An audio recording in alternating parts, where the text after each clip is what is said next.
वो कल मुल्तान सुल्तान्स की प्रैक्टिस की वीडियो देखी है? गोरे मुंह देख रहे हैं और हमारे रिजवान साहब उर्दू में बात कर रहे हैं। हमारे जो भी हो जाए वो डजंट मैटर, हमारे पास 0.99% चांस होगा। हमने चैंपियन वाली बातें करनी है, इसके अलावा नीचे कोई बात नहीं होगी। जिन्होंने टेप बॉल की क्रिकेट नहीं कराई वो PSL करा रहे हैं, जिनको प्रिस्क्रिप्शन लिखना नहीं सही आती, और लाते जाओ ऐसे लोग, और लोग लाते जाओ, और बदनामियां कराते जाओ, और बेइज्जती कराती जाओ अपने, और अपनी जलील होते रहो। काम का बंदा नहीं लाओगे तो काम नहीं होगा। Remember this. IPL के रिजेक्टेड प्लेयर्स आपने लिए, IPL के रिजेक्टेड कमेंटेटर आपने लिए, IPL के रिजेक्टेड अंपायर्स आपने लिए, IPL के रिजेक्टेड कैमरामैन आपने लिए, और फिर आप कहते हैं कि PSL IPL को टक्कर दे देगा। हम उसको पूरा करेंगे, बाकी अल्लाह पर विन में देता है या लन में देता है वो कोई इशू नहीं है मुझे। हमने उसने सीखना है या जो जीत है वो उसका मुझे कोई परवाह नहीं है इस चीज का, मगर अल्लाह के हाथ में उसके अंदर। भाई कम से कम अपनी टीम की जर्सी तो पहन ले, या तो विन है या तो लर्न है। मजाक बनवा के रख दिया है भाई इन लोगों ने PSL का। डूब के मर जाने का मुकाबला है पाकिस्तान सुपर लीग के लिए, जिन्होंने मोहम्मद रिजवान को स्टेज पे बैठने दिया। रिजवान कसम खाओ कि विन के साथ लर्न है ही नहीं, कसम खाओ कि ये लर्न लफ्ज दुनिया में एग्जिस्ट ही नहीं करता। डेविड वार्नर साहब तो 40-45 घंटे हो गए पाकिस्तान के अंदर पहुंचे हुए हैं और अभी तक उस भाई का जेट लॉक ही नहीं टूटा है। अभी तक उस भाई साहब ने जो है वो दोबारा ट्रेवल करके तो प्रेस कॉन्फ्रेंस तक जाने की भी जहमत गवारा नहीं की है। सवाल ये आता है डेविड वार्नर किधर है भाई, क्या करे? मेन बॉस को भी तो जवाब देना होता है।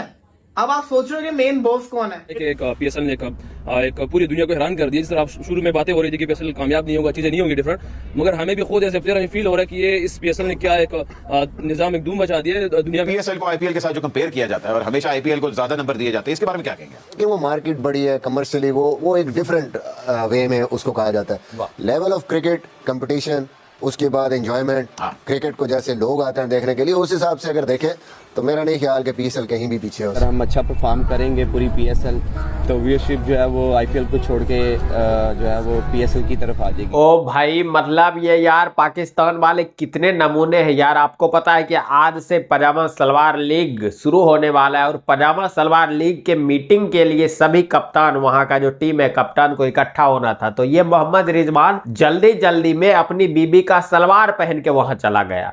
अब ये वीडियो तेजी से वायरल हो रहा है कि मतलब कम से कम अपना ड्रेस तो पहन लेते। और सबसे बड़ी बात है कि ये कर क्या रहा था, आप सोचो कि वो कर क्या रहा था उस समय जब उसको मीटिंग के लिए बुलाया गया, तो वो जल्दी जल्दी में अपनी बीवी का सलवार ही पहन के पहुंच गया। कुछ तो झोल है भाई, मतलब हंसते हंसते पेट में दर्द हो जाएगा। देखो इस पाकिस्तानी ये वाले सही कहते हैं कि भाई PSL पैसा शॉर्टेज लीग है, क्योंकि भाई हमने खुद मौका दिया इन लोगों को कि भाई आप हमारे ऊपर हंसो। अभी इनके काम चेक कर लो PSL वालों के, ये देख लो। वो नीचे भाई कमेंट पिन कर दिया, वो आज प्रेस कॉन्फ्रेंस थी ना PSL की, नीचे कमेंट पिन कर दिया कि भाई स्टार भेजो, पैसा भेजो हमें। ये भाई मतलब यार तुम लोगों का कोई प्रोफेशनल चीजों से कोई वास्ता है भी या नहीं है? प्रोफेशनलिज्म बोलते हैं, क्या बोलते हैं? एक तो मुझे इंग्लिश आना शुरू हो गई है इन लोगों को जब से मैंने भाई ट्रोल करना शुरू किया है, लेकिन ये लोग नहीं सुधरेंगे भाई। मांग रहे हैं, पैसा मांग रहे हैं।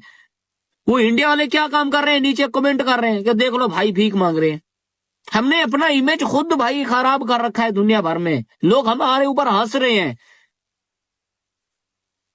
पता नहीं किस दिन ये लोग सुधरेंगे। और हमने क्या किया है, रिजवान साहब आज आए हैं, कैप्टन फोटोशूट हो रहा है, वो ट्राउजर पहन के खड़ा हो गया है। इंटरनेशनल लेवल पे आप प्रेजेंट कर रहे हो, आप घर के कपड़े उठा के आगे हो, ठीक है, आपके कपड़े आपकी चॉइस है, लेकिन आप एक पाकिस्तानी को प्रेजेंट कर रहे हो।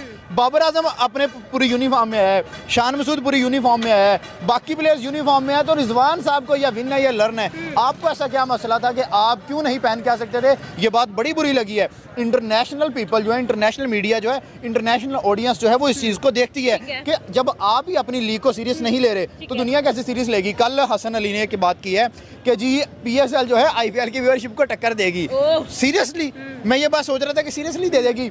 सबसे पहले IPL के रिजेक्टेड प्लेयर्स आपने लिए, IPL के रिजेक्टेड कमेंटेटर आपने लिए, IPL के रिजेक्टेड अंपायर्स आपने लिए, IPL के रिजेक्टेड कैमरामैन आपने लिए, और फिर आप कहते हैं कि PSL IPL को टक्कर दे देगा। देखिए लोग कहते हैं कि पैसे की वजह से IPL आ गया है, तो ठीक है, पैसा एक फैक्टर है, पैसा बहुत बड़ा फैक्टर है, लेकिन उसके अलावा क्वालिटी ऑफ क्रिकेट भी नजर आती है। वहाँ पे दुनिया का हर बेस्ट प्लेयर नजर आता है, दुनिया का हर बेस्ट कमेंटेटर। हमारे पास एक डैनी मॉरिसन होता था जिसकी कमेंट्री को हम एंजॉय करते थे, इस दफा वो भी नहीं है। हम बाजिद खान को सुनेंगे जिसको इंग्लिश आती नहीं है, वो बाबर आजम की तरह आ करके कमेंट्री करता है। तो यार आप कम से कम अपने जो नेशनल स्टार्स हैं उन पे फोकस करो, अच्छे प्लेयर्स को लाके बिठाओ। हमसे तो बिग बैश बहुत अच्छी है, हमसे तो कैरेबियन लीग अच्छी है।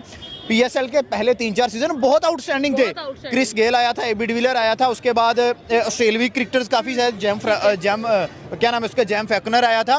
तो बहुत ज़्यादा क्रिकेटर्स आए थे। लेकिन अभी की बारी आप देखें तो भाई मुझे नहीं लगता कि कोई बेहतरीन कैरन पोलार्ड, वहाँ पे वो बंदा कोच बनता है और यहाँ पे हमारे वो मेन प्लेयर बनता है। कार्बन बोस जैसा लड़का पीएसएल को छोड़ के मुंबई के डग आउट में बैठना पसंद करता है। मुंबई 5 मैचेस खेल गया, उसने 1 मैच भी नहीं खेला, वो वहाँ पे डग आउट में बैठा है। और अगर हमारे पीएसएल में आता तो हम उसको बाप का दर्जा देते कि जी हमने अफ्रीका से एक क्रिकेटर मंगवा लिया है। उधर आईपीएल है और हमारे यहाँ पीएसएल है, वो भी अल्लाह अल्लाह करके शुरू हुई और किस तरह से आगे बढ़ी वो हमें आपने सफ़र बताया।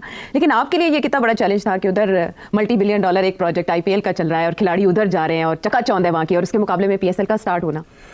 ये बहुत बड़ी चैलेंज था। मैं आपको बताऊँ, हमें जब हमने अपने सारे होमवर्क किया तो हमारी एक कैलकुलेशन थी कि $15 मिलियन चाहिए।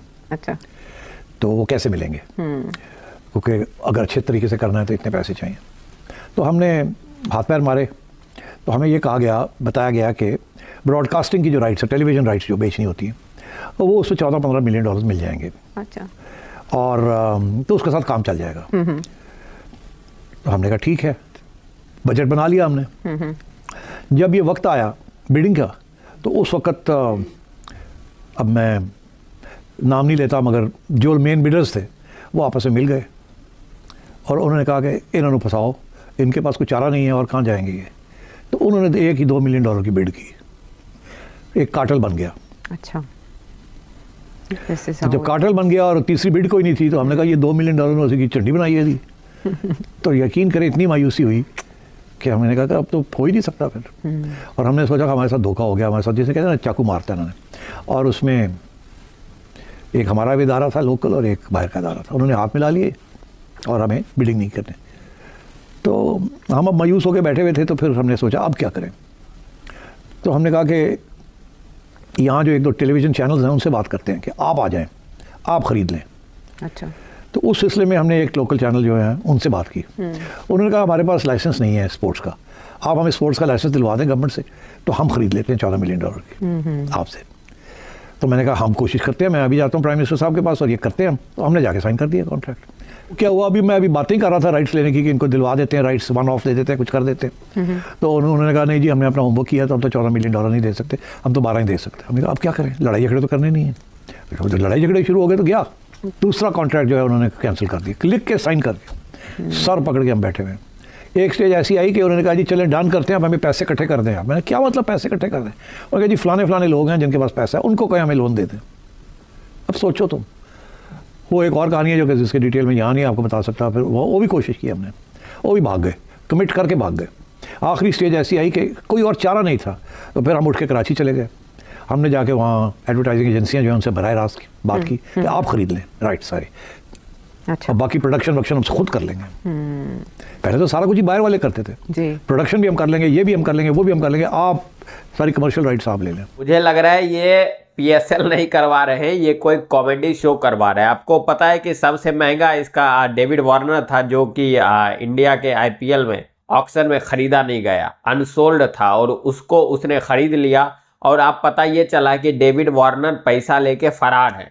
मतलब सब ढूंढ रहे हैं, क्योंकि वो किसी टीम का वो वहाँ पे कप्तान है पीएसएल में, और सब कप्तान का वहाँ पे मीटिंग था, तो सब आया और डेविड वार्नर गायब था। अब पाकिस्तानी इस बात पे रोना रो रहे कि हाय अल्लाह, मतलब हमने अपनी आधी पीएसएल की कमाई उसको दे दिया डेविड वार्नर को, अब ये पैसे लेके फरार है। आपको पता है कि वो आईपीएल में पहुंचा हुआ है, वो और इसका दूसरा जो था विलियमसन, दोनों इधर पहुंचा हुआ और दोनों के दोनों ने पैसे ले लिए हैं। और दूसरी तरफ जो ये नमूने पेश करते हैं, आपने देखा होगा स्टार्टिंग में कि वो कमेंट किया और नीचे पिन कर दिया कि भाई हमें पैसे भेज दो। मतलब क्या ही बताएं। और पीएसएल के बारे में बोलते हैं कि हम आईपीएल से टक्कर करेंगे। चंदा जोड़ के इसने इकट्ठा किया, तब पीएसएल हो रहा है, उसमें भी ये कॉमेडी स्टार्ट हो चुका है।